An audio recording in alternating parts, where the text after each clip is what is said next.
У нас любят обсуждать, кто как работает. Формально, эффективно или даже альтруистично.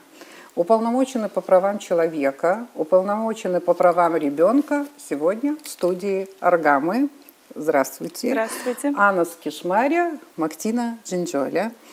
Кстати, вы по работе пересекаетесь? Мы пересекаемся, у нас есть соглашение о сотрудничестве и взаимодействии. Буквально недавно как раз мы встречались, обсуждали совместный кейс из семья, где нарушены как права несовершеннолетних детей, так и права их матери. Поэтому совместно сейчас стараемся восстановить те нарушенные права, которые были выявлены в семье. Не одно право, а действительно полный, очень большой перечень прав.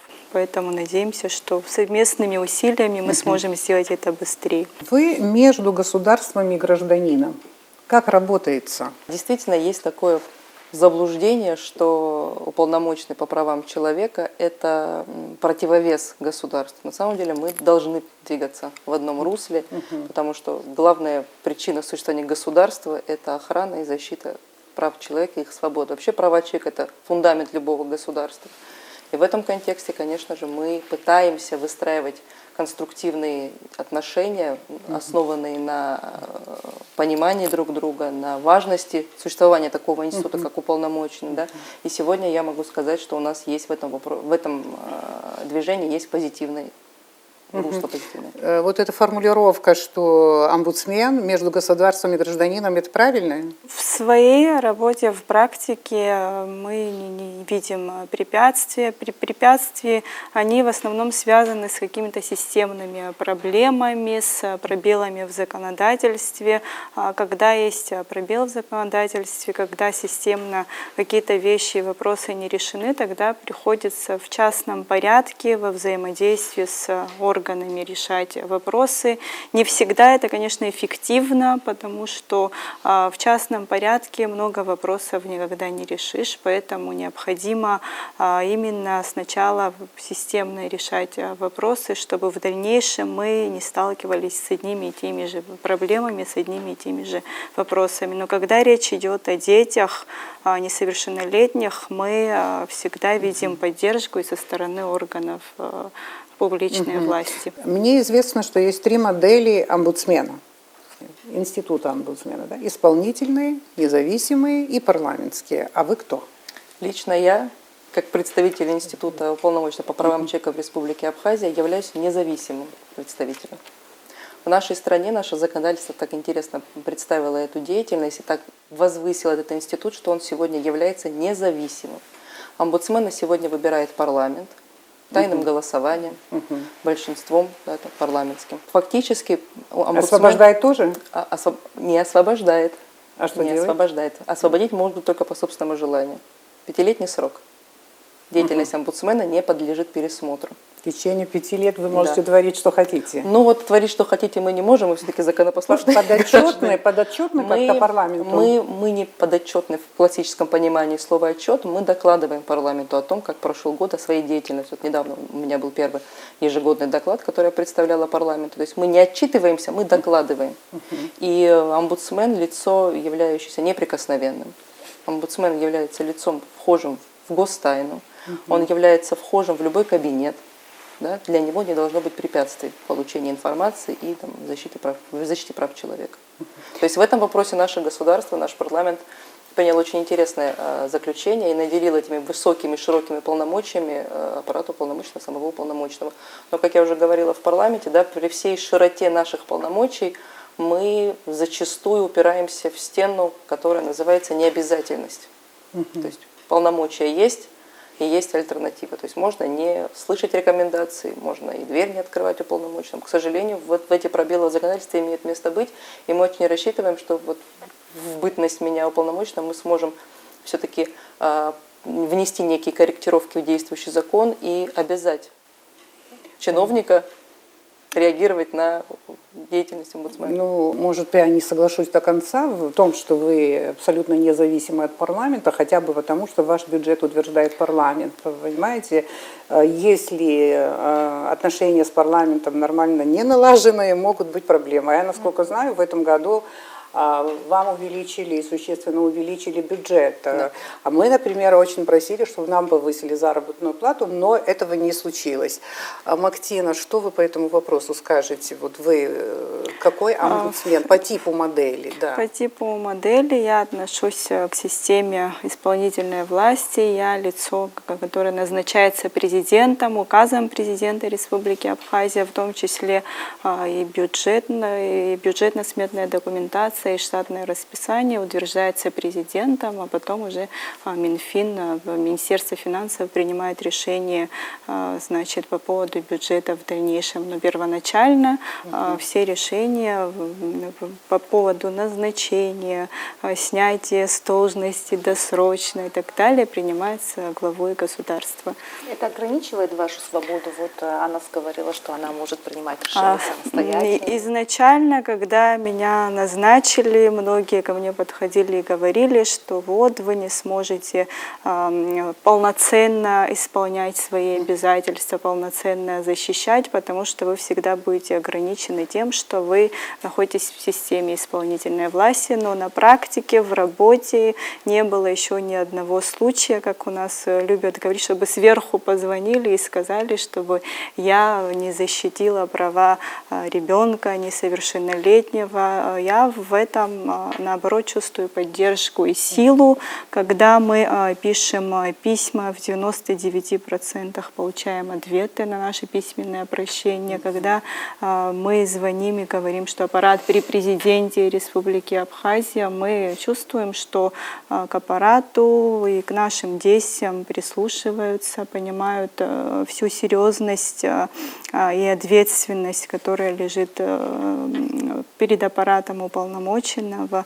И я вижу, что когда речь идет именно о категории детской, все очень отзывчиво принимают участие в восстановлении их прав. Но бывают случаи, когда восстановление прав — это очень долгий период времени требуется. Бывают какие-то случаи, как я уже сказала выше, когда вот есть пробелы в законодательстве, очень сложно решить вопрос, даже если он касается ребенка.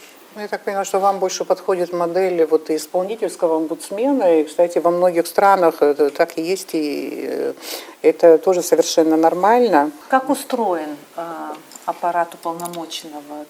Как вы набираете специалистов? Как ведете прием? Есть ли культура обращения граждан к уполномоченным? Расскажите про свою работу. У нас достаточно молодой аппарат. У нас на сегодняшний день работают 3 юриста по приему граждан, 2 эксперта.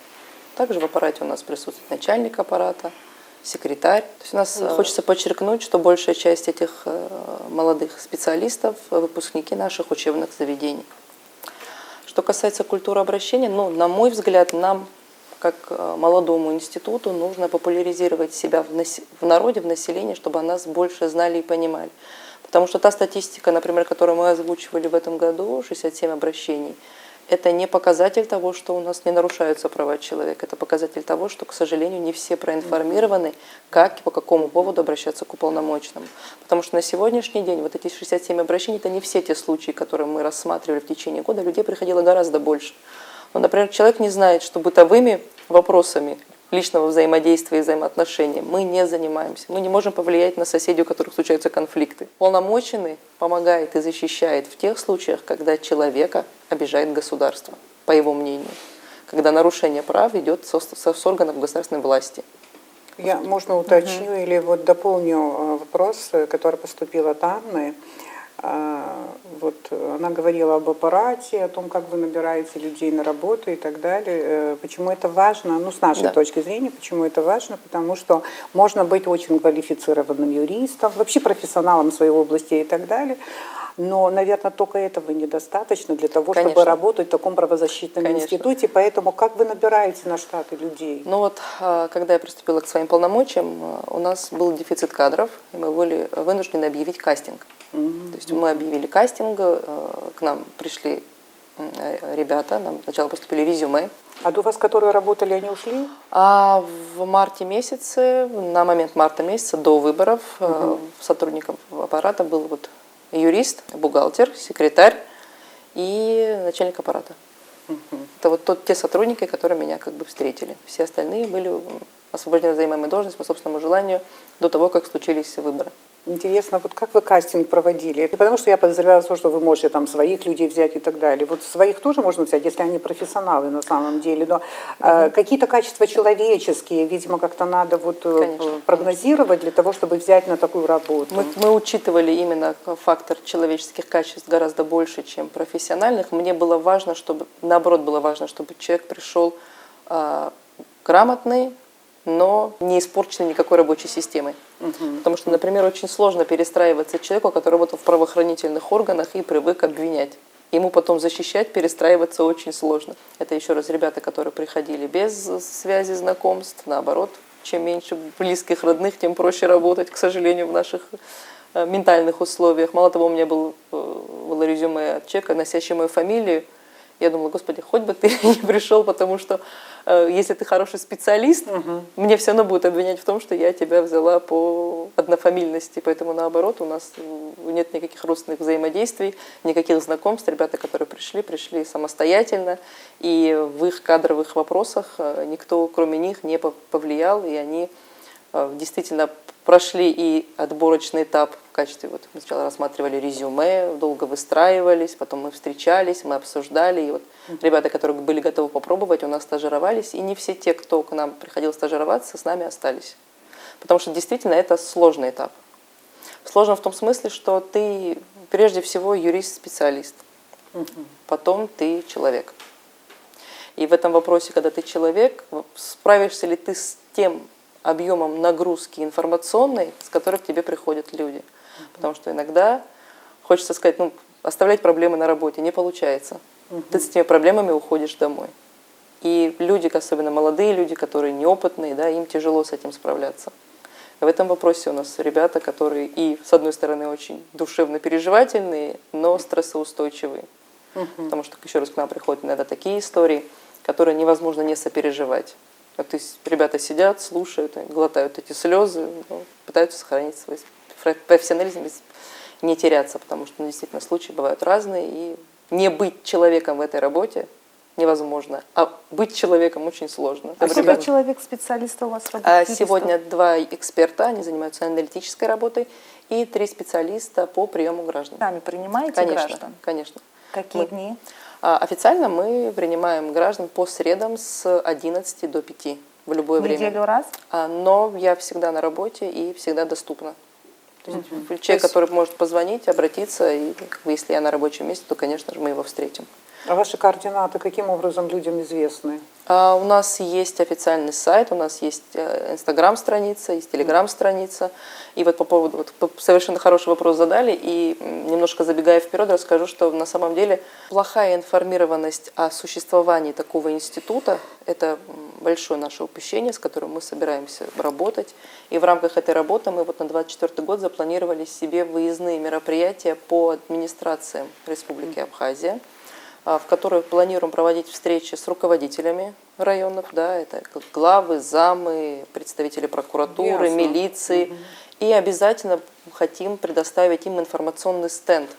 Мы бы хотели, чтобы в районных администрациях была информация, что если вас или ваши права нарушают и обижает государство, что можно к нам обратиться, чтобы люди знали наглядно. Может, в школах тоже, в общем-то, какая-то информация должна быть. Но школьники у нас передовые, они хорошо информированы. Они в интернете все, да. Вот поэтому, Мактина, пожалуйста, на этот же вопрос можете отреагировать. Анна Сваслановна говорила, что уполномоченный по правам человека, институт достаточно молодой институт, институт уполномоченного по правам ребенка еще моложе, а указом президента в 2021 году был назначен уполномоченный, но по положению уполномоченный назначался на общественных началах, и первые полгода я работала на общественных началах, и, естественно, это было неэффективно, потому что у меня нет юридического образования, у меня не было команды юристов. А защищая права человека без команды специалистов, это означает, что ты просто, грубо говоря, работаешь для галочки. Ну, тем более, что люди и к вам приходят не для того, чтобы их выслушали. Выслушали, да, им нужна квалифицированная специализированная помощь. Да. Я обратилась к главе государства с тем, что необходим аппарат, необходимо внести изменения в положение. Он меня выслушал, и с 2021 года указом президента был создан аппарат уполномоченного по правам ребенка, который и в 2021 году, и сейчас состоит из 5 человек, включая меня, главного бухгалтера, специалиста защиты социальных прав ребенка и 2 юристов. Но сейчас уже так процесс работы налажен, и нас стали все больше и больше узнавать, и мы понимаем, что штатных единиц недостаточно, и будем просить об увеличении штатных единиц. У нас всего 2 юриста, количество обращений увеличивается. Мы работаем не только с частными обращениями, но и с системными проблемами, с различными проекты реализовываем, мониторим законодательство, выезжаем по школам, проводим различные классные часы встречи и понимаем, что мы физически нас уже мало, чтобы выполнять весь круг задач, которые мы перед собой поставили. А как к вам можно обратиться? Например, в интернете я вас не нашла, ни ваши контакты, тем более к вам должны обращаться дети. А как они вас найдут, если был бы телефон доверия, или у всех детей есть гаджеты, если бы на слуху, на виду ваши номера телефонов, ваши сайты? Хороший вопрос. В этом году в бюджет заложили сумму на создание сайта. Мы сейчас занимаемся вопросами разработки сайта, но с первого дня у нас есть страницы в социальных сетях, Инстаграм, Фейсбук, Телеграм-канал. Также мы активно все наши важные мероприятия, итоги анонсируем во всех СМИ республики.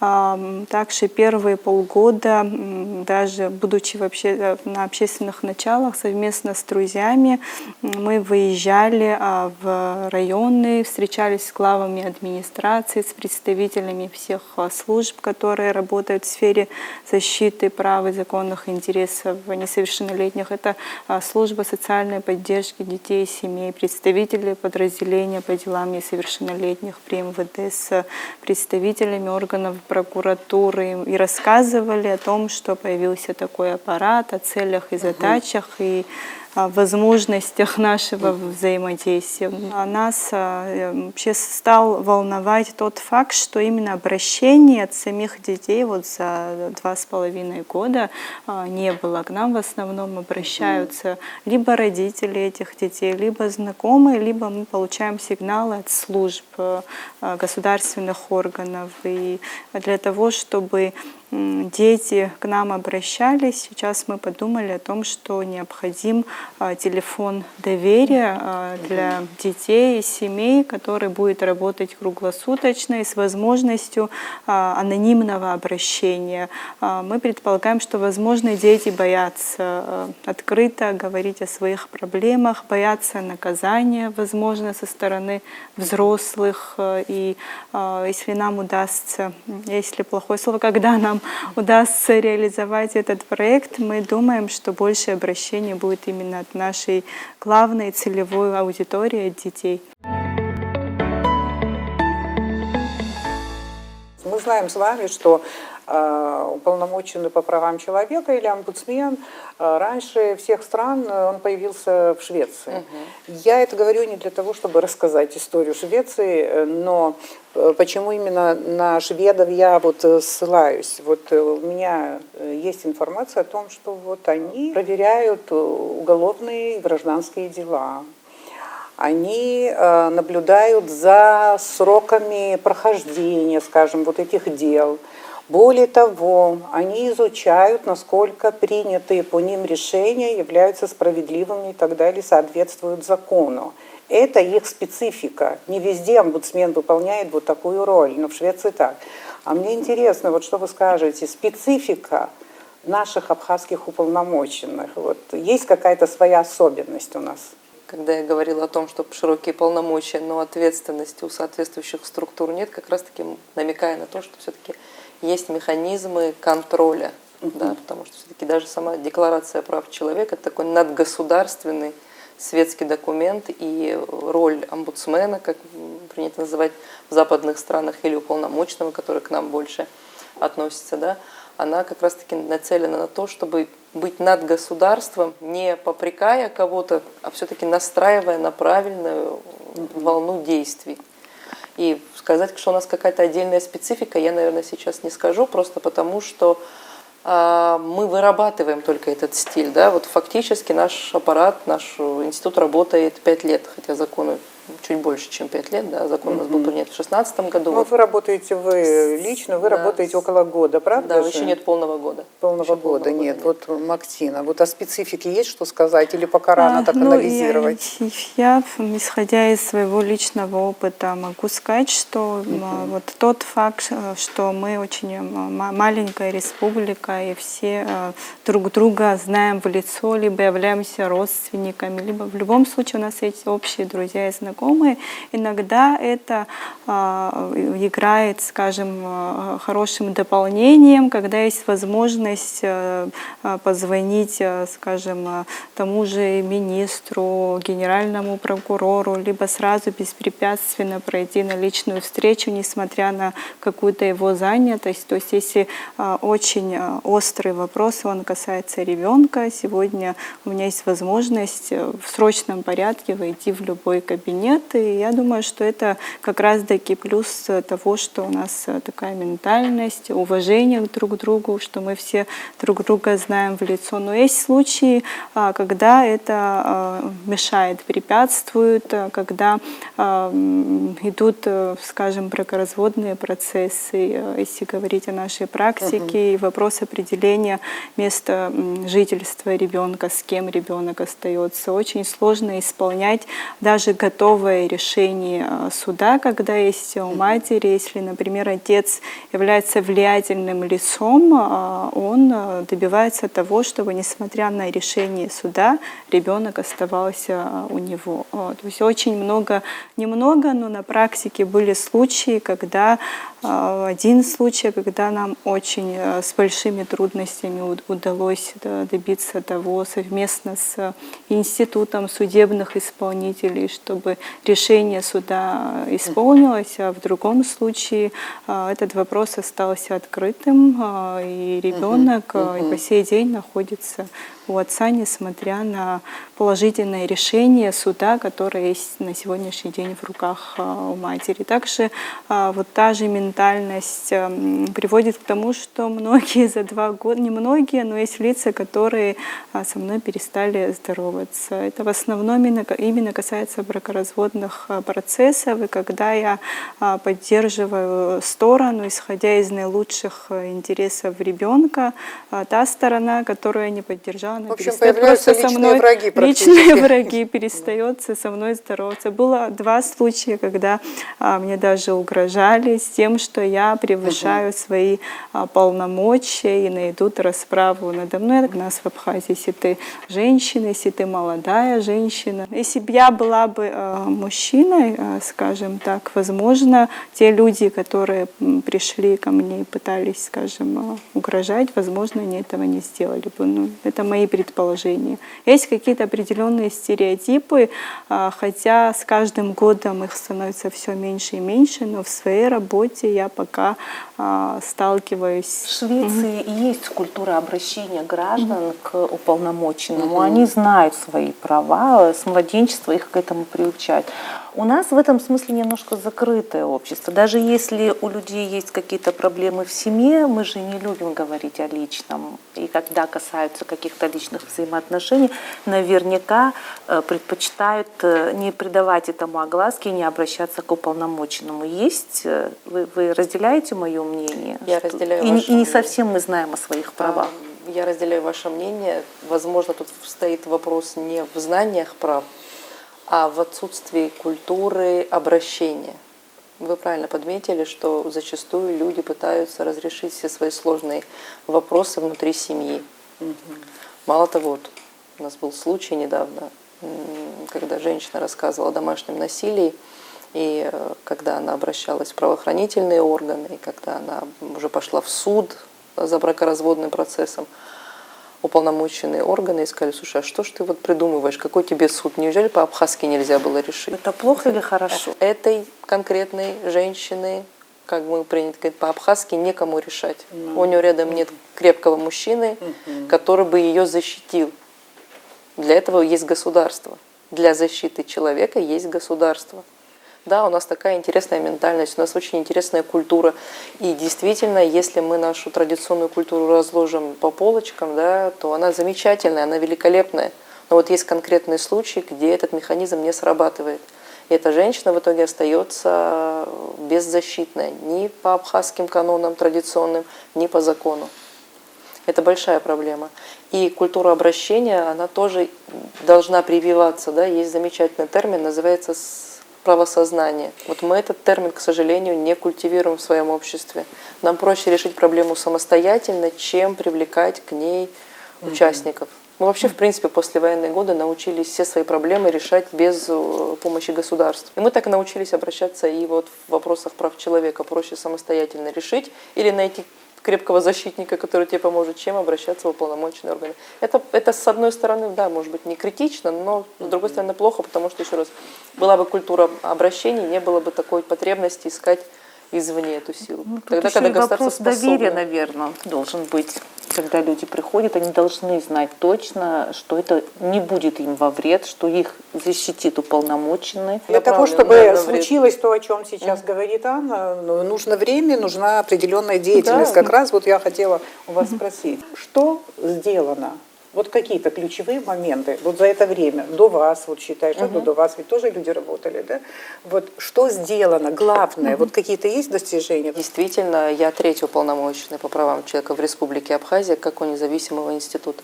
Первый уполномоченный Дмитрий Маршан. На его плечи легло как раз-таки разработка этого законопроекта, да, его внесение в парламент, голосование за него, поддержка этого законопроекта. Да. То есть первое, с чего мы начали, это вот абсолютно независимый правозащитный институт в Республике Абхазия. К сожалению, ему да. не дали работать, скажем так. С 2018 года уполномоченным являлась Асида Шакрыл, и на ее время пришло становление института, да, подготовка законодательных актов, да, правовые полномочия, и большой вклад, естественно, внесен. Да. Сегодня я свою задачу ставлю как человек, приходящий к нам, да, за помощью.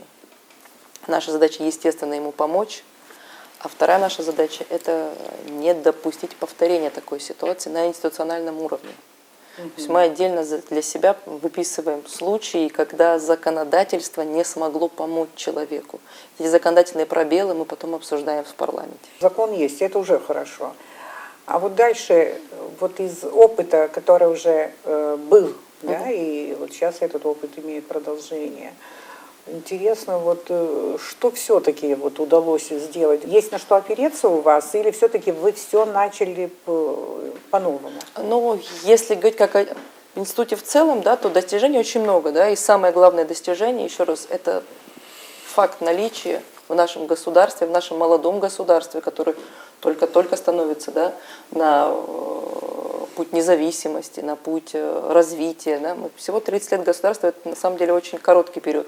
И за эти 30 лет мы достигли того, что в нашей стране существует абсолютно независимый институт, который внушает доверие. Это как раз-таки одно из ярких проявлений нашей демократичности, что в государстве есть институт, который независимо от конъюнктуры может трактовать происходящие события. Это действительно стоит подчеркнуть. Недавно вот мы были в Москве на международной конференции, где делились опытом, и представители разных стран рассказывали о своем действующем законодательстве.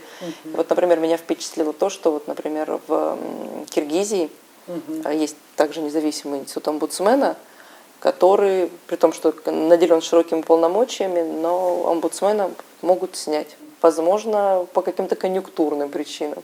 То есть в нашей молодой стране, с нашей молодой государственностью мы этот вопрос сняли. Это большое достижение. На этот вопрос Максима тоже, думаю, ответит. Давайте послушаем ее. Ну, основным достижением, конечно, является вообще создание Института аппарата уполномоченного по правам ребенка. Я считаю, это одним из важнейших политических инноваций за последнее время именно в сфере детства, а также создание самого аппарата указом президента аппарата уполномоченного.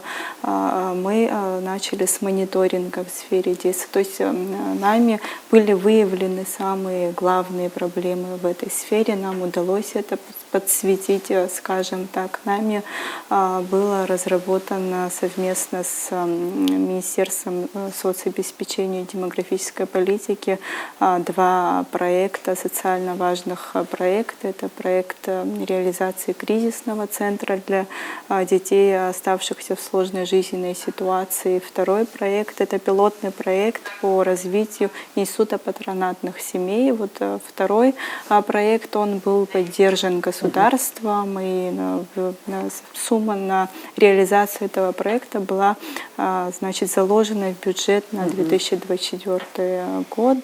Также в реализации этого проекта оказал поддержку и Сухумский офис детского фонда ООН, ЮНИСЕФ. Нами был разработан законопроект деятельности уполномоченного. Мы там расписали более, скажем, расширенные функции, полномочия уполномоченного. У вас уже есть этот закон об уполномоченном по правам человека, а вам нужен да. закон По правам ребенка.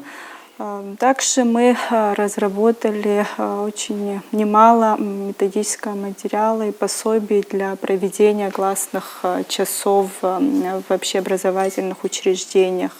Они касаются информирования детей о том, что такое права, что такое обязанности, необходимая, скажем, информационная работа в школах, потому что многие дети, совершая какие-то проступки и правонарушения, думают, что в связи с их возрастом несовершеннолетним за это не будет никакой ответственности, никакого наказания. Важно им рассказывать о том, что как раз-таки это все прописано в законодательстве, и за любой проступок, за любое правонарушение или преступление тот же несовершеннолетний с определенного возраста уже несет наказание, несет какую-то ответственность. Также мы разработали материалы и методички по опасным, сейчас очень большое распространение имеют опасные онлайн-игры, типа такие как там «Синий кит», и там разные названия, как справиться родителям, учителям, и как справиться детям, которые попали под влияние кураторов таких опасных онлайн-игр. Кстати, обращений много к вам. Вот Анна говорит, что вот за этот период времени, вот при ней, значит, скажем так, да, 67 обращений вот было, а к вам вот у как... нас вот с 2021 года в общем было 152 обращения, за 2023 год было 65 обращений, которые нами были приняты в производство. Обращений было фактически намного больше, но были те, которые мы делегировали в связи с тем, что это не касалось нарушений именно прав ребенка. 65 из них нами было принято в производство, и 30 из этих обращений касалось именно разных видов насилия в отношении детей. Это и физическое, и сексуальное, и психологическое. Вот 30 — это такая цифра, которая нас очень тревожит. Из 65 обращений 30 обращений это много. Вот у меня такой вопрос. Мы много лет обходились без уполномоченного по правам человека. Насколько нам нужен был этот орган? Насколько, как ваша практика показывает, он был необходим? Я считаю, что он был необходим, и практика это действительно показала, потому что каждый орган, который работает в сфере детства, он, естественно, работал и до того, как появился наш институт, но мы как больше являемся связующим звеном, скажем, мы объединяем разные органы в решении одного и того же вопроса. В нашей стране много нарушений прав детей? Я считаю, что их намного больше, чем обращаются на самом деле, чем фактически к нам обращаются. Просто вот как Анна Руслановна уже говорила выше, у нас нет культуры обращения в подобного рода органы. Самое страшное, конечно, это сексуальное насилие, о котором вы говорите. Это единичные какие-то случаи вам известны? Нам случаи не единичные известны, но несколько случаев, вот порядка 10 случаев, 10 обращений было именно по поводу совершения преступления против половой неприкосновенности несовершеннолетних детей. И иногда эти случаи были со стороны членов одной семьи, что, конечно же, об этом очень сложно говорить. Это А обращение от кого шло? Обращение было либо от другого члена семьи, либо от службы социальной поддержки детей и семей, иногда от прокуратуры. Хорошо работает госучреждение служба социальной поддержки детей и семей при Министерстве соцобеспечения и демографической политики. И чаще всего случаи насилия выявляются именно в тех семьях, которые являются уже, скажем, их подопечными. То есть у них на сегодняшний день, насколько я знаю, более 300 семей находятся под их опекой, и в них проживает порядка 900 детей, которые как бы находятся не в самых лучших условиях сегодня. Даже если речь не идет там о насилии, то дети как бы чаще всего осуществляется неадекватная опека в отношении этих детей, и службы контролируют, и очень много семей данными службами выведены из состояния критической. К детям мы еще вернемся. Анна, по-моему, заскучала. А вот к вам с чем прежде всего обращаются? Наибольшее количество фактов это какие? 67 обращений? С чем Большая люди? часть это гражданские дела. Вот. Хотя сигналы о домашнем насилии к нам также поступают. Да. К сожалению, в нашем обществе тема домашнего насилия не самая популярная, и многие представители гражданского общества, даже они, да, там, и органов госвласти, либо отрицают факт наличия домашнего насилия, либо в него не верят. Потому что, опять же, мы не пишем обращения, мы не пишем заявления, мы это жертва, я имею в виду. Жертва не пишет обращения, не просит помощи у государства. И, к сожалению, вот в таких случаях они приходят к нам и пытаются найти возможность себе помочь, потому что действительно в нашем законодательстве большой пробел, касающийся домашнего насилия. У нас нет закона о домашнем насилии, и зачастую сотрудники правоохранительных органов не могут реагировать в соответствии, просто потому что у них нет на это полномочий. Это такая болезненная тема. Больше всего, конечно же, у нас вот в этом году мы опять стихийно столкнулись с вопросами жилищными. Да, это такие хроники наших обращений, да, когда человек, нуждающийся в жилье, не может То есть его это десятилетиями может быть вопрос, вообще Есть тянется, даже не решается. гражданин, который ждет свое жилище с советского периода. Жилищем государство свободным не обладает, новое строительство не ведется, и эти люди так и остаются в подвешенном состоянии, все еще надеясь на то, что... Ну кому-то удалось помочь. К сожалению, у нас ответы такие, что да, конечно, в очереди, как только будет возможность. Но мы понимаем, что эта возможность наступит не скоро. Человек может просто не дождаться этой помощи. Вот. Что касается гражданских, да, действительно много частных случаев, да, когда люди, в принципе, неправильно информированы, когда приходить за помощью к уполномоченному. 67 обращений – это те, которые мы взяли в производство, над которыми мы работали, и многие из них уже закрыты. Вот. Но приходов гораздо больше, и они как раз-таки связаны с тем, что человеку кажется, что его права нарушены, хотя он еще ничего не сделал. То есть для того, чтобы мы взяли в производство, он должен пройти уже все эти инстанции государственные, в которых ему либо отказали, либо ущемили в его правах. Да? Вот тогда он приходит к нам, и мы включаемся как отдельный механизм. Но, к сожалению, таких подкованных у нас всего 67 оказалось, все остальные были вынуждены идти по пути сначала доказания на нарушение нарушенных прав. И в действительности, когда они уже приступили юридически грамотно к подходу к реализации восстановления своих прав, они это самостоятельно смогли добиться. А из мест лишения свободы к вам поступают жалобы? Из мест Я забегаю вперед. Да. Да, ничего, ничего. Из мест лишения свободы вот, много приходит обращений в адрес мест лишения свободы.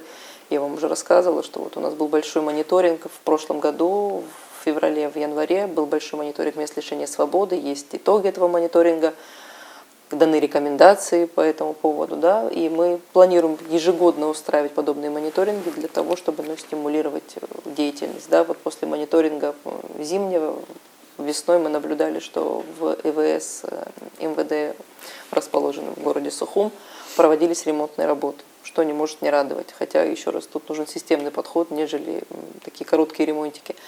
А обращения есть, они зачастую приходят от родственников, да, и мы неоднократно выезжали, проверяли достоверность той информации, которую получали, да, к чести правоохранительной системы. Сегодня нам не препятствуют в свиданиях. Ваши предшественники в этой должности в основном как раз-таки жаловались на то, что доступа к информации нет, доступа в дранское СИЗО нет и так далее, что очень тяжело работать с правоохранительными органами и так далее. Вы считаете, что при вас что-то поменялось? Я считаю, что мы качественно изменили наши отношения, и начиная деятельность, да, мы начала с того, что пошла знакомиться в кабинеты и с генеральным прокурором, и с министром МВД. Вот недавно была у председателя госбезопасности.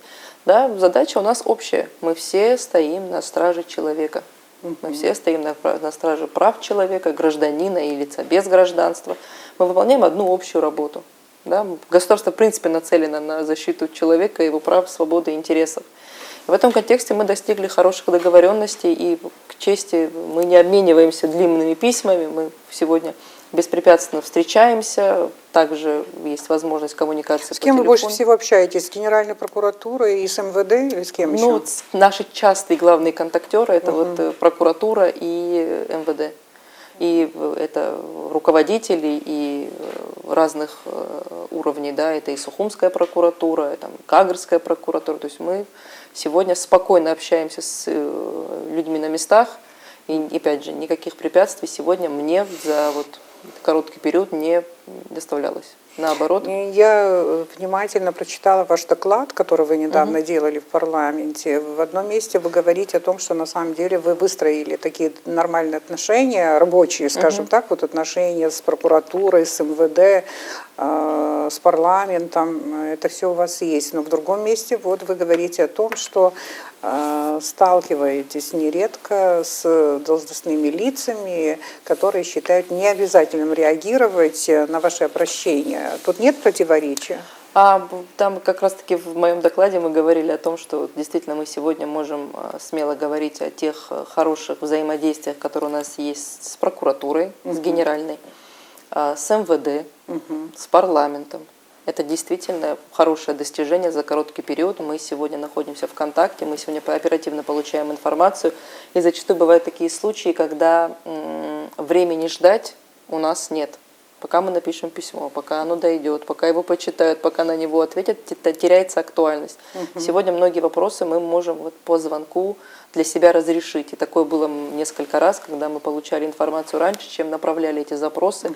Был случай, когда я находилась в командировке в Москве на международной конференции, и появилась информация, которую нужно было тут же обработать. И вот мы связались с представителем МВД, который нам дал подробную информацию, и нам не пришлось терять времени для того, чтобы быть в курсе действительно ситуации.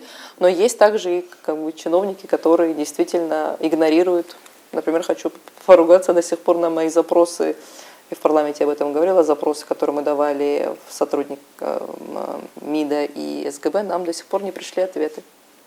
То есть мы все еще ждем, и даже повторные письма уже были направлены. То есть эта вот необязательность реагирования, она немножко, конечно, смущает нас. Какого рода запросы вы можете об этом сказать? Или это частная тайна? Нет, это не частная тайна, это вот как раз-таки у вас запросы по поводу удержания граждан Абхазии на границе на КПП ПСОУ. То есть мы не обладаем достоверной информацией ни от участников задержания, ни от соответствующих структур. А к вам с жалобами обращались те, кого останавливали Нет, на к нам границе? с жалобами не обращались, но это такое резонансное дело, которое мы посчитали для себя важным выяснить. Ну, собственная инициатива. Да, собственная это инициатива, не мы реакция обладаем на этим, обращение, вот понятно. То есть мы собственная услышали эту инициатива, информацию да. и не могли остаться в стороне. Сейчас внимание перемещается к Активе. Вот мы, кстати говоря, еще вернемся в МВД и в Дранское СИЗО в частности. Вот с кем вы работаете, вот, решая вот эти проблемы? Мы, Да? естественно, со всеми органами государственной власти работаем, но чаще всего контактируем с органами опеки и попечительства, так как по нашему семейному законодательству самый большой ряд полномочий касаемо детей возложен именно на органы опеки и попечительства, каковыми являются главы администрации всех районов Они во нашей всех республики. районах вот имеются, да? Во всех районах, да, согласно нашему законодательству, органом опеки и попечительства на сегодняшний день является,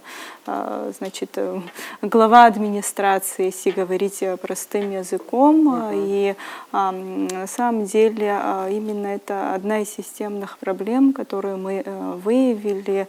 В каждом районе все полномочия сотрудника выполняет один человек в основном. Вот ситуация немного лучше в городе Сухум, так как есть отдел опеки и попечительства, в котором работают 3 сотрудника. В остальных районах это один специалист, который чаще всего работает в отделе образования, который помимо своих определенных полномочий в сфере образования, как дополнительная нагрузка на нем еще и вопросы детства, вопросы опеки и попечительства. Насколько я понимаю, вы недовольны существующей структурой вот, опеки.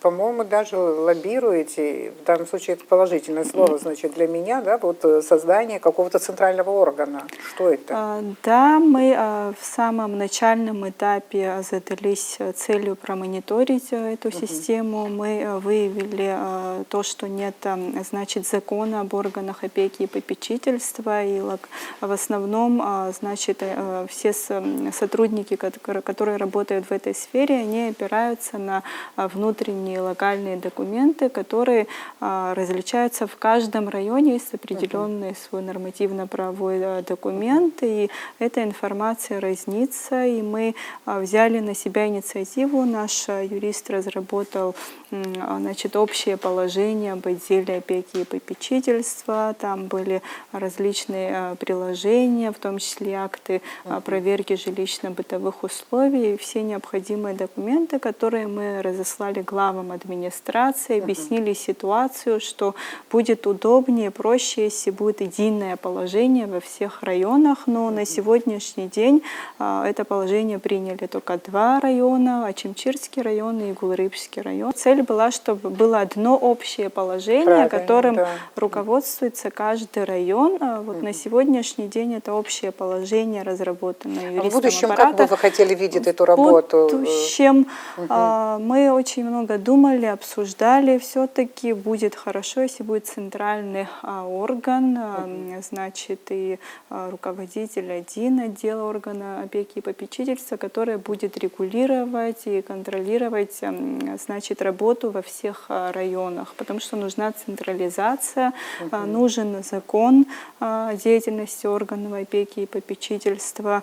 И, возможно, если вот думать с точки зрения экономии бюджета, возможно, возложить полномочия именно органов опеки и сотрудника органа опеки и попечительства на главного специалиста службы социальной поддержки детей. На мой взгляд, если вот смотреть на опыт других стран, вот орган опеки и попечительства тоже как отдельное госучреждение при Министерстве соцобеспечения. Возможно, было бы учредить отдельный ГАУ при Минсоце, поставить, скажем, главу опеки определенного человека с опытом, который бы контролировал работу во всех районах, а обязанности сотрудников возложить на главных специалистов службы социальной поддержки детей и семей, потому что чаще всего они работают с этими проблемами в том числе, но при этом они как бы, у них нет полномочий принимать решения, а функционал частично они исполняют на местах, но полномочий именно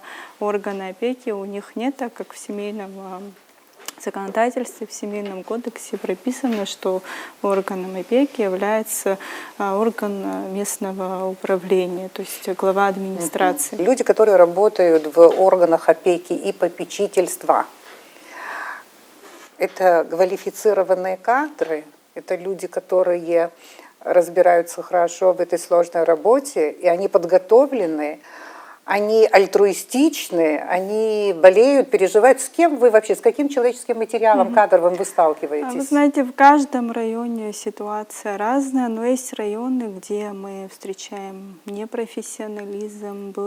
Были сотрудники в одном районе, где сотрудник вообще не знал, что такое семейный кодекс, и что самая основная часть его полномочий как раз-таки прописана в Семейном кодексе Республики Абхазия. Был район, в котором не было внутреннего документа локального акта, на который бы ссылался сотрудник, а в одном районе этот документ находился в разработке.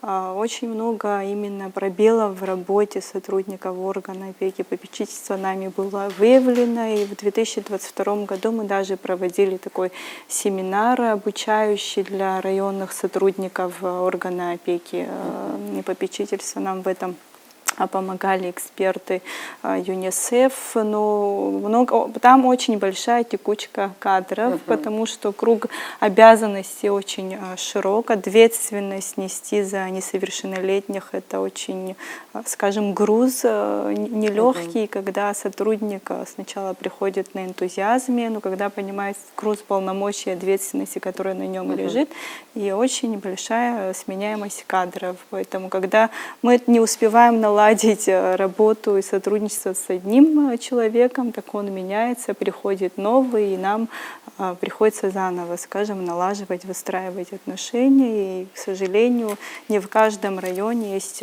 квалифицированные сотрудники, и в некоторых районах мы даже встречаем, скажем так, вот альтруизма, как вы сказали, вот мы не чувствуем.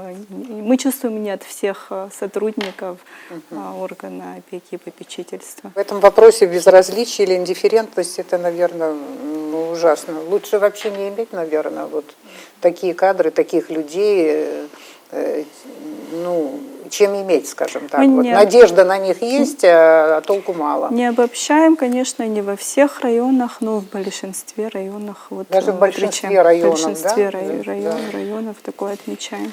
Вы немного сказали о жестокости по отношению к детям. Есть факты педофилии? Это очень, наверное, одна из самых Я сложных. сама нервничаю, когда задаю этот вопрос. Это одна из самых сложных тем. К сожалению, есть такие случаи. Вот один очень громкий такой был случай. Давайте вокруг этого. Где этот человек находится, который вот в отношении своего ребенка, как выяснилось, да, вот. В отношении сейчас идет следствие, он находится в местах лишения свободы, и ребенку оказывается помощь психолога, есть все доказательства, которые позволят, я думаю, что вынести решение, соответствующее тому, что он совершил, хотя я даже не знаю такого решения, которое бы соответствовало той тяжести преступления, которое он совершил, и мы надеемся, что совершил по отношению к своему ребенку, к своему сыну, ребенку 10 лет. У ребенка нет мамы? У ребенка нет мамы, и мы очень надеемся, что в ближайшее время все-таки его удастся вывести за пределы той среды, в которой он находился, чтобы ему была оказана квалифицированная помощь специалистов, и в дальнейшем эта ситуация не повлияла на его судьбу, на его жизнь и здоровье. Кто будет его воспитывать?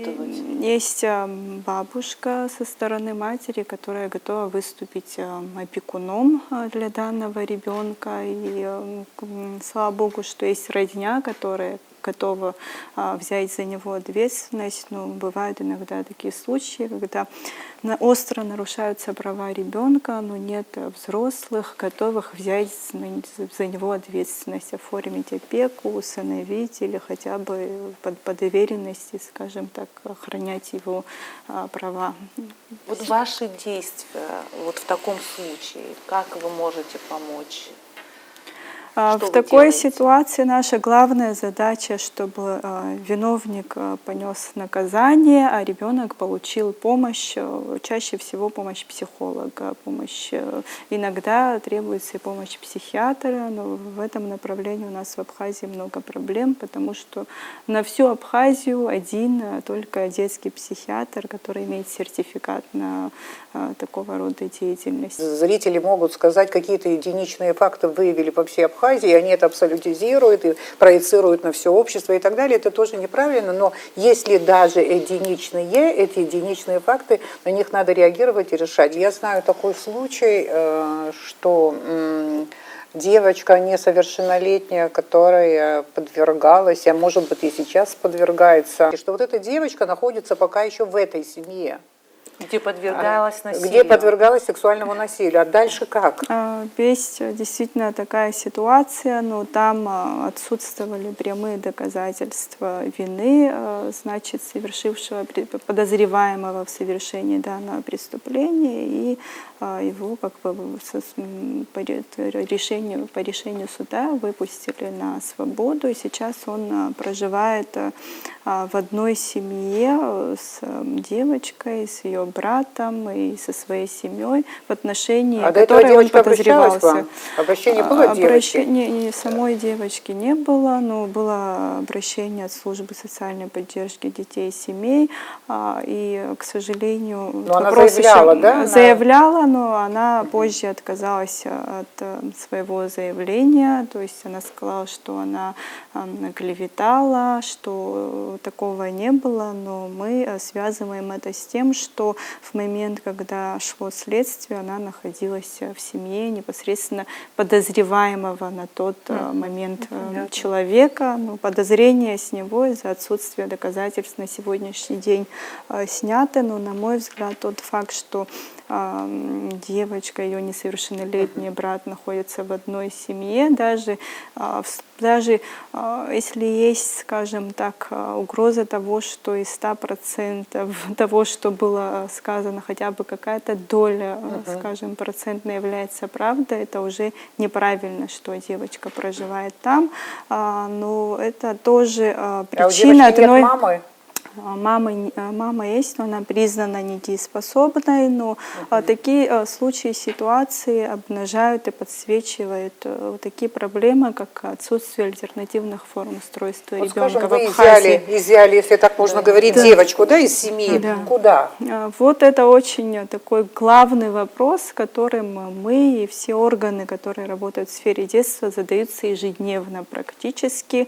Чаще всего органы опеки свои полномочия полноценно не исполняют в связи с тем, что некуда помещать ребенка, нет даже временной передержки, нет кризисного центра для временного пребывания ребенка, не было альтернативных форм, таких как патронатная семья, слава богу, сейчас государство поддержало этот проект, и с апреля пилотный проект заработает, и в связи с тем, что некуда девать детей, чаще всего главы администрации не принимают таких решений, хотя они обязаны по закону, согласно Семейному кодексу, орган опеки обязан изъять ребенка из семьи, если речь идет, что его жизни и здоровью угрожает какая-то опасность, если есть подозрение на насилие, если есть случай неадекватной опеки со стороны родителей, усыновителей, опекунов, неважно, со стороны взрослого, орган опеки решением главы имеет право изъять ребенка, но это на практике не исполняется в связи с тем, что некуда детей девать, как бы на временной передержки Но нет. патронатная семья — это не усыновление, это вот временное, скажем так, воспитание, что Да. ли, вот, да. Это совершенно новая форма устройства ребенка в семью, чем отличается от тех форм, которые у нас указаны в семейном законодательстве, от усыновления, опеки, тем, что это, скажем, всю полную ответственность патронатный родитель на себя не берет. Эта ответственность делится между патронатным родителем и государственным органом, с которым он подписывает соглашение. То есть ребенок помещается в патронатную семью согласно договору услуг, в котором описываются права, обязанности. Самое главное здесь, чтобы люди знали, государство помогает, Да, финансами помогает, то есть эта семья имеет возможность взять ребенка, в смысле материально государство, можно сказать, заинтересовывает, можно сказать, да? Ну да, да, согласна. Это тяжелая работа, смотреть, воспитывать не вот своего сына и не свою дочь. Что касается патронатного родительства, семьи, да, даже вот этот частный случай, он бы не сыграл бы свою положительную роль, потому что такой сложного ребенка, травмированного ребенка, склонного к суициду, в патронажную семью было бы рискованно отправлять просто потому, что это поставило бы под угрозу сочетание самого проекта. То есть мне хочется донести до нашего руководства, до нашего общества, да, для гуманитарных наших программ, то, что нам необходимо, обязательно необходимо наличие кризисного центра, как для взрослых людей, так и для детей особенно. Потому что в случае наличия кризисного центра в данной конкретной ситуации, возможно, не претерпели бы ее показания изменения, и, возможно, виновника можно было бы наказать. И мне хочется еще раз подчеркнуть, чтобы мы не думали, что мы живем в прекрасном обществе, где не существует противоправных действий. Мы, к сожалению, точно так же, как и любая другая страна, неважно какого уровня развития, экономических возможностей, точно такие же проблемы, точно такие же сложности мы тут испытываем. Ну хорошо, что мы об этом говорим. Об этом нужно обязательно говорить, да, вот как вы подчеркнули, что кто-то скажет, что мы там придумали эти истории, там из одного случая раздули огромного слона. Нет, историй много.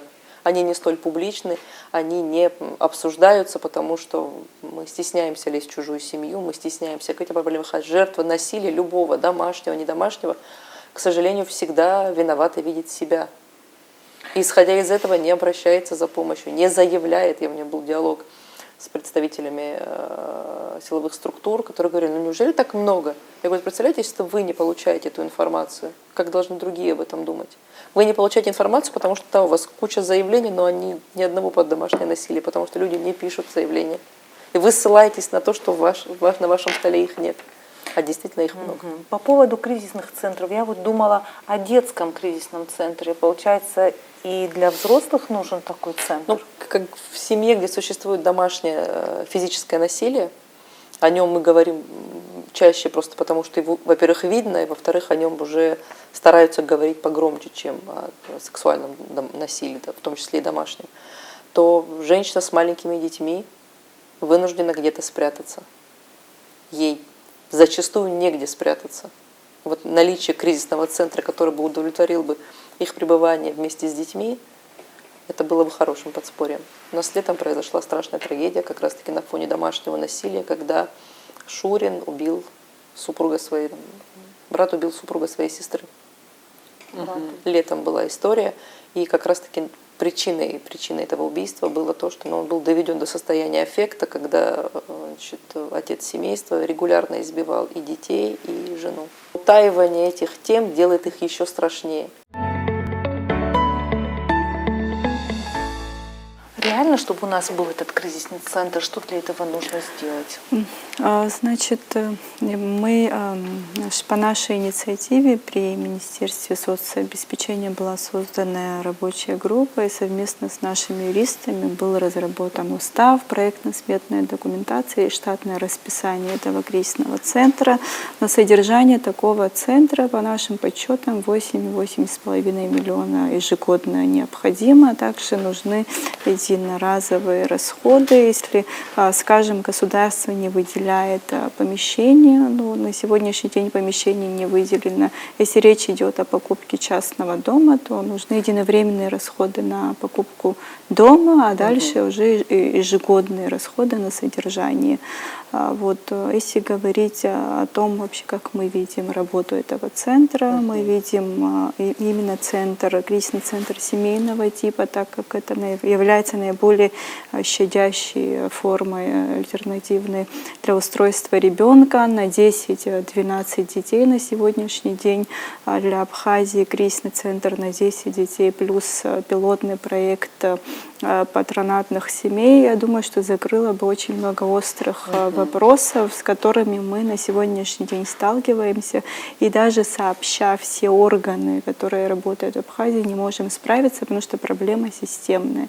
Когда нам удастся реализовать эти проекты, хочу сказать, что один проект ни в коем случае не заменяет другой. Это две совершенно параллельные формы устройства ребенка, которые должны работать обособленно, самостоятельно. Потому что кризисный центр — это временное убежище. Мы указали в уставе, что в течение 6 месяцев только ребенок будет находиться там, для того, чтобы, грубо говоря, органы опеки и попечительства и другие органы не расслаблялись с тем, что поместили ребенка в госучреждение и все, вопрос с ребенком решен. Нужно, чтобы в течение этих 6 месяцев органы находились в поисках опекунов, усыновителей. Если, скажем, ситуация в семье острая, работали с тем, чтобы наладить и оздоровить отношения в биологической семье, чтобы ребенка вернуть в семью. У нас очень много мигрантов из Средней Азии. Приезжая сюда, они тоже могут оказаться в абсолютно разных ситуациях жизненных. Ну, например, очень много у нас в Дранском СИЗО, ну, можно сказать, много, да, закладчиков из Средней Азии. Если родители поместили, скажем, в ИВС, да, а куда девают детей, если с ними дети? Очень хороший вопрос. Да, по положению уполномоченного по правам ребенка он защищает права не только граждан Республики Абхазия, но и иностранных граждан и лиц без гражданства. Немало было обращений в аппарат именно от иностранных граждан, в том числе были случаи, про которые вы рассказываете, но в основном они были связаны с гражданами Российской Федерации.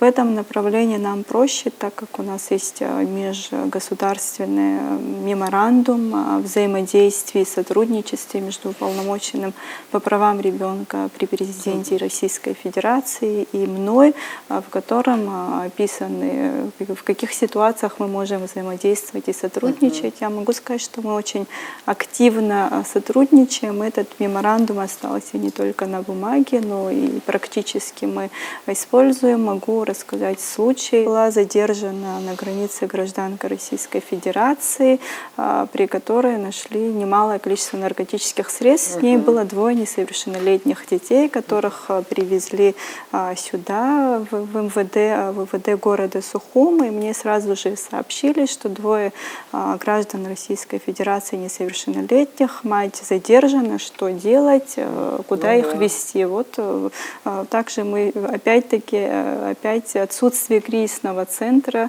эта проблема каждый раз выходит при таких случаях. И это был выходной день, но позвонили сотрудникам аппарата уполномоченного Москвы, нам оперативно ответили и помогли в экстренном порядке найти родственников. У них оказался отец, оказалась бабушка, которая готова была выехать на следующий же день, приобрела билеты, но сутки, куда деть ребенка. Получается, что у нас при МВД ни комната не оборудованы спальными местами, нет специалиста, который бы находился с их детей несовершеннолетних, одних не оставишь.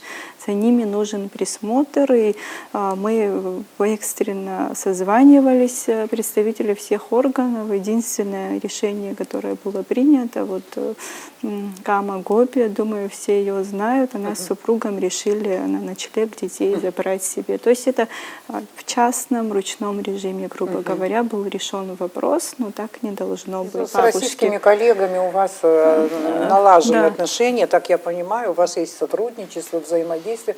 Это все правильно, но поскольку у нас очень много мигрантов из среднеазиатских республик, какая-то попытка была или инициатива с вашей стороны, чтобы с вашими коллегами там, я понимаю, что это не дружественно для нас страна, у нас никаких контактов на официальном уровне, тем более ничего такого нет. Ну а вот на уровне уполномоченных невозможно какие-то Вы знаете, контакты с наладить? нашей стороны не было инициативы. Наверное, это связано с тем, что и случая не было на практике. Конечно, можно и неформально наладить связь, потому что уполномоченные по правам человека всегда открыты, они всегда обычно нацелены на интересы своих граждан, особенно Конечно. несовершеннолетних.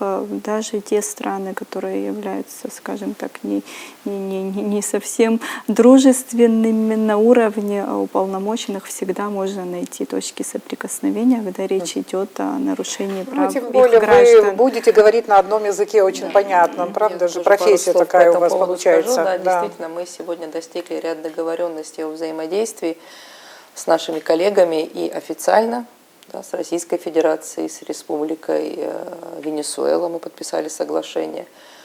Вот, помимо того, что есть соглашение, мы ими пользуемся, и к нам приходят запросы от региональных уполномоченных и от федерального уполномоченного. Также и мы направляем, мы, будучи в Москве в октябре месяце на конференции, мы обратились к московской уполномоченной с рядом запросов, актуальных для нашей абхазской стороны, которым оказали нам содействие. Не хочется подробнее говорить, это частные случаи. Что касается, как вы выразились, не совсем дружественных нам стран, да, вот, опять же, в рамках этой конференции, и почему мы считаем важным свое участие в подобных конференциях, потому что происходит знакомство, взаимодействие и выход на более неформальное общение, просто потому что, к сожалению, с рядом стран мы не готовы сейчас вести официальный диалог. У нас был случай с гражданином Таджикистана, как раз таки познакомились с уполномоченным также Республики Таджикистан. Вот во взаимодействии была от них такая просьба проконтролировать ситуацию, как раз-таки связанная с несовершеннолетним мигрантом, 17 лет, ему в тюрьме уже исполнилось 18, закладчиком, которому вот на суд приезжал отец, но у них не получалось встретиться с свиданием, якобы запрещали. Вот, ну, позвонили, выяснили, никаких запретов не было. И вот благодаря нашему такому вмешательству в этот вопрос свидание отцу было позволено, и он тут несколько раз виделся со своим сыном. То есть даже вот на уровне таких неофициальных взаимодействий мы способны коммуницировать. Да, вот у нас был недавно тоже очень интересный случай, когда мы направили запрос по нашему гражданину Республики Абхазия, который также был задержан, осужден на территории Российской Федерации, у которого в период задержания истек судебного, пока он сидел, значит, у него истек срок действия российского загранпаспорта, абхазский документ был утерян в момент задержания, и он фактически остался без документов. А выпустили его условно с учетом того, что вот оставшийся срок, годы 8 месяцев, он будет на исправительных работах. То есть он будет работать, регистрироваться в отделении как человек, который обязан это делать, условно освобожденный. Но он не мог устроиться на работу, потому что нет никакого документа. В России ему выдать документ заново не могут, потому что у них нет никакого пакета документов на него. Сюда он заехать не может, потому что нечем границу перейти. И даже если есть чем границу перейти, он осужден, и пересекать границу он не может. Вот такая вот запутанная история, с которой человеку трудно было самостоятельно выпутаться. Справиться, да. То есть мы заручились поддержкой и нашего Министерства внутренних дел, и посольство нам помогло ускорить получение документов, и местные органы отделения милиции по месту его фактического проживания пошли навстречу, позволили ему оформить возвращение на родину. Нам МИД в этом Абхазии очень помог, да? Когда он вернулся на родину, смог вернуться, пересечь границу, это было легально, официально, вот он получил документы, и вот уже по нашей информации должен был отбыть. Вы сталкиваетесь, я знаю, с серьезной проблемой, большие очереди за получением визы вот, в посольстве Российской Федерации. И к вам обращаются по этому поводу? К нам обратилось огромное количество людей. Мы в докладе отразили 9 заявлений, которые мы приняли к рассмотрению, просто потому что это были вопиющие случаи, когда нужно было срочно реагировать. И вот в двух случаях, а это были самые сложные случаи, связанные с медицинскими показаниями, да, это беременность, 3-й триместр и срочная операция, которая была нужна гражданке. Вот тогда нам посольство пошло в экстренно навстречу и вот выдало вне очереди. Очередь большая, и она связана с тем, что сначала это была живая очередь, и поток людей кратно увеличился, а прием документов это всего 2-3 специалиста, и штат не рассчитан на такое количество людей, плюс это все-таки не постоянная ситуация, а сезонная, скажем так, да, и вот в конце года у многих подходил, видимо, перерегистрация этих виз, и самой оптимальной и комфортной для себя страной пересечения границы они сошли Абхазию и заехали сюда, и там случилась эта вот пробка в этих документах, и люди действительно остались в затруднительном положении, они несколько месяцев ожидают.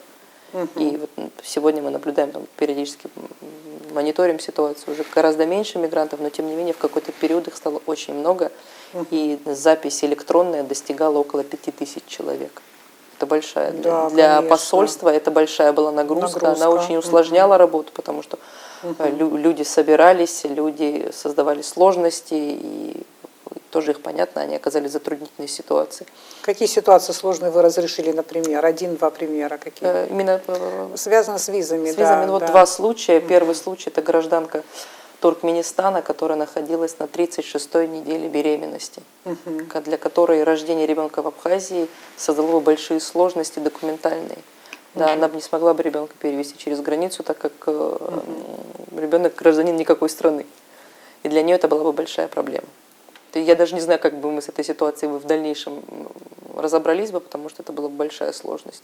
У нас нет дипотношений с Туркменистаном, Российская Федерация сейчас не дает гражданство. По-моему, сейчас туркменов много заезжает. Большое количество. Именно граждан Туркменистана сейчас больше всего.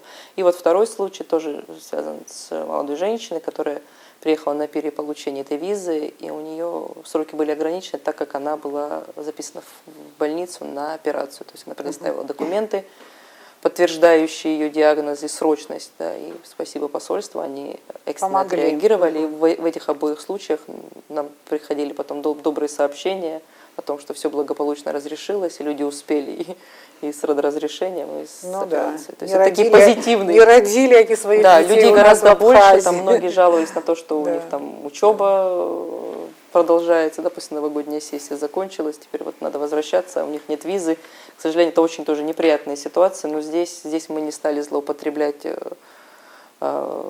взаимодействием и как бы оказали содействие, но не смогли до конца ускорить. Вот вы сказали, что хорошо работаете с правоохранительными органами, что вы там получаете понимание и поддержку.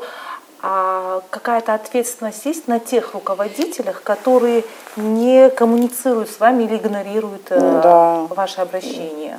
Но, к сожалению, игнорированием мы называем нереагирование на наши обращения, да, запросы, на которые до сих пор не ответили.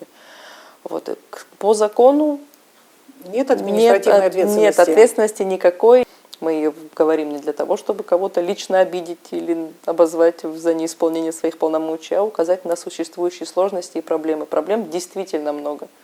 Мы как-то по последние несколько месяцев моей деятельности мы говорим только по позитивное. На самом деле негатива гораздо больше и сложностей гораздо больше, но мы с ними пытаемся и хорошо справляемся. В характере у уполномоченного по правам человека должна быть напористость, черты характера, которые необходимы, чтобы довести до конца. Вам сказали, например, нет, а вы говорите, как это нет, вы обязаны. Вот какая-то вот такая напористость. Я в своей деятельности избегаю категоричности от слова совсем и чрезмерных эмоций. Есть ситуация, на нее есть решение. Если есть готовое решение, замечательно, давайте его добиваться.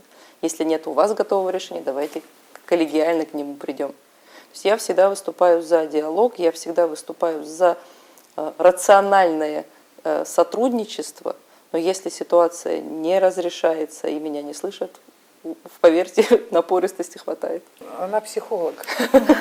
Понимаете, профессия тоже помогает. Я политический Да, психолог, ко всему уполномоченный, прочему. он может быть абсолютно разным. Он может сильно прессинговать, он может жестко позиционировать и критиковать должностных лиц, там, органы власти и так далее, и так далее. Где-то надо идти на пролом. Где-то Просто у вас надо другой идти, стиль работы, скажем где-то так, другой надо, стиль где-то надо работы, попросить, да. а не потребовать. Да? Все же зависит от подачи. Мы с Анной снимали пожизненно осужденных в тюрьме. Да. Понятно, что мы это сделали для того, чтобы всем, кому нужно обратить внимание на эту проблему, чтобы они эту проблему увидели, чтобы отреагировали. Кстати говоря, мы фрагмент этой передачи послали президенту, потому что пожизненники там обращаются к президенту. Все трое просили о том, чтобы помогли их перевести с пожизненного осуждения на сроки. На любые сроки, но на сроки. Они сидят уже 15-16, один там сидит вообще 23 года.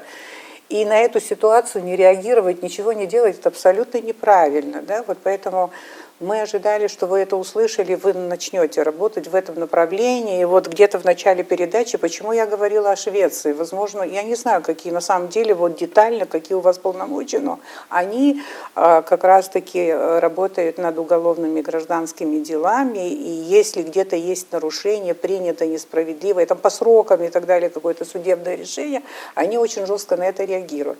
Да, здесь тоже не помешало бы разобраться. Вообще мировая практика существует такая, что подобные случаи возможны к пересмотру, да, ввиду открытия новых каких-то доказательств, материалов.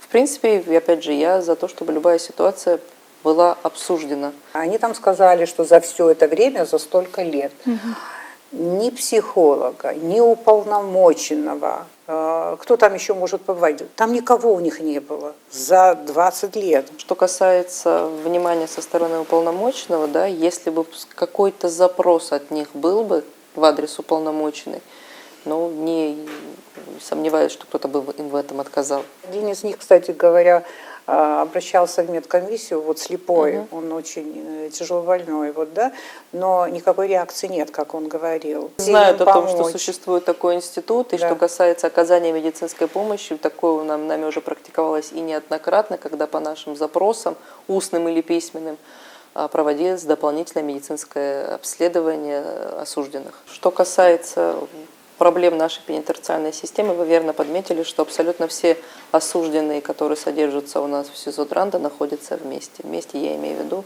тяжкие, особо тяжкие и менее тяжкие преступления, они пересекаются, и общее состояние СИЗО Дранда не позволяет человеку исполнить главную миссию его заключения, да, исправления. Мы говорим о том, что, к сожалению, помимо того, что идет взаимодействие, коммуникация, и человек вынужден пребывать в этих условиях, адаптироваться к этим условиям, да, к сожалению, эти условия не способствуют исправлению, а наоборот служат его дальнейшему озлоблению, криминализации, маргинализации. И мы наблюдаем то, что все-таки вот эта вот преступная субкультура распространяется не только среди людей тяжких и особо тяжких преступлений, да, но и среди людей, совершивших менее тяжкие преступления. И в этом контексте, конечно же, мы выступаем за то, чтобы они не пересекались. Вы собираетесь посетить СИЗО Дранда?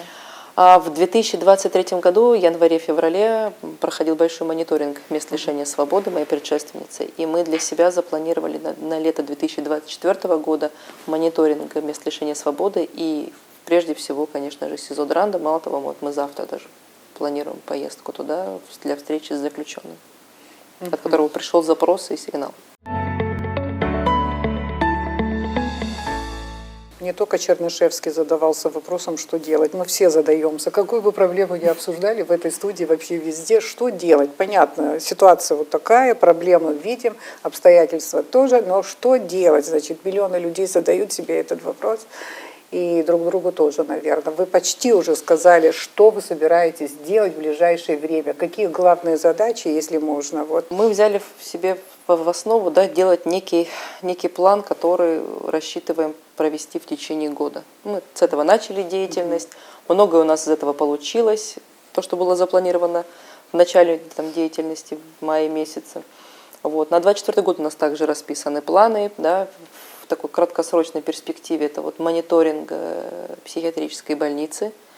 Не просто мониторинг, а еще и обсуждение на тему оказания психиатрической помощи. У нас существует большое количество пробелов в законодательстве, связанных с оказанием помощи психически больным людям.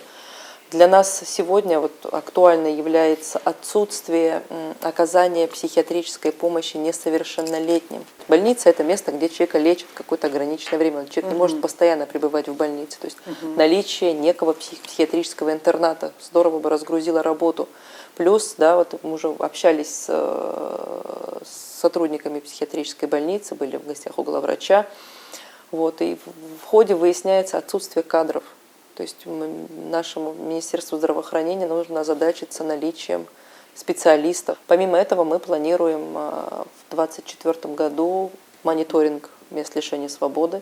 Также планируем в 2024 году выездные мероприятия в районы нашей Абхазии с целью знакомства, ознакомления администрации с нашей деятельностью. Да, мы планируем подготовить раздаточный материал и информационные стенды. Тина, пожалуйста.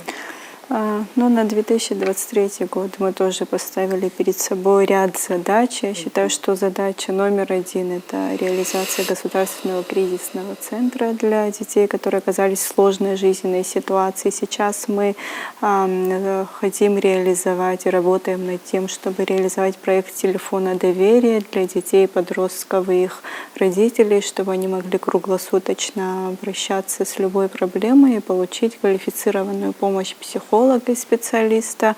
Также мы продолжим просветительскую работу в общеобразовательных учреждениях, в том числе работу, связанную с опасными онлайн-играми, с которыми действительно наша республика столкнулась, и все чаще и чаще случаев больше в этом направлении. Также мы планируем, если успеем, к 1 июня, Дню защиты детей, выпустить такое методическое пособие, адаптированное, законодательство Республики Абхазия, адаптированное для детей, доступным языком. Хотим рассказать о том, какие права, обязанности, какая ответственность сегодня лежит на несовершеннолетних. Самый главный приоритет — это работа с частными обращениями, с которыми мы ежедневно работаем, и с этим количеством уже наш аппарат не справляется, и будем работать над тем, чтобы расширить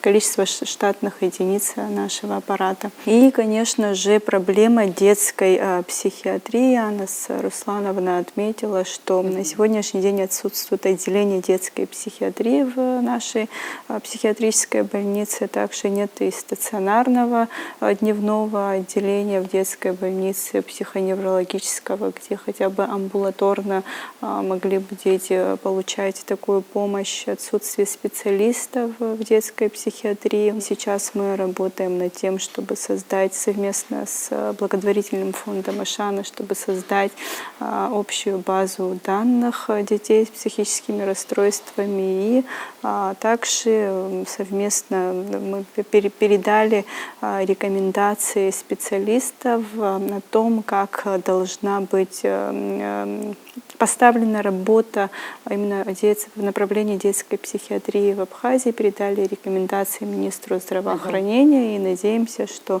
в ближайшее время в этом направлении будут положительные результаты. Да, что тебя впечатлило, можно спросить? Больше всего. Удручило, можно сказать, вот эти истории, связанные с детьми, особенно я даже заволновалась. Стала себя чувствовать не очень хорошо, потому как представила, каково этим детям, тем более, когда нет специального центра, где могут ребенку оказать и психологическую помощь, и просто полюбить такого ребенка, обнять, который оказался в такой сложной ситуации и продолжает находиться там. Это невозможно слушать трезво, это невозможно слушать спокойно. Но с другой стороны, вот я думала о том, что Мы в поисках спикера, хорошего спикера, с кем можно пообщаться, были долгое время и на паузу поставили Аргаму. Сегодня у нас были хорошие собеседники, которые и о проблеме рассказали, и видят решение этих проблем. Это было хорошо, это из приятного. Мне очень нравится то, что говорил Владимир Набоков. Вы знаете этого писателя наверняка. Балуйте детей, господа. Никто не знает, что их ожидает в будущем. Но это о наших детях, о детях, вот, за которых вы переживаете и судьбами которых вы занимаетесь. А что касается наших уполномоченных, я хочу сказать, что от вас лично зависит очень многое для того, чтобы доверяли правозащитной деятельности в Абхазии, институт омбудсмена, чтобы он укоренился и чтобы люди, такие голоса тоже есть, не говорили, что все это скопировано и что это ненужная нагрузка на наш бюджет. Вы сможете сделать очень много в этом плане. Спасибо большое. Спасибо. Это была Спасибо. Аргама.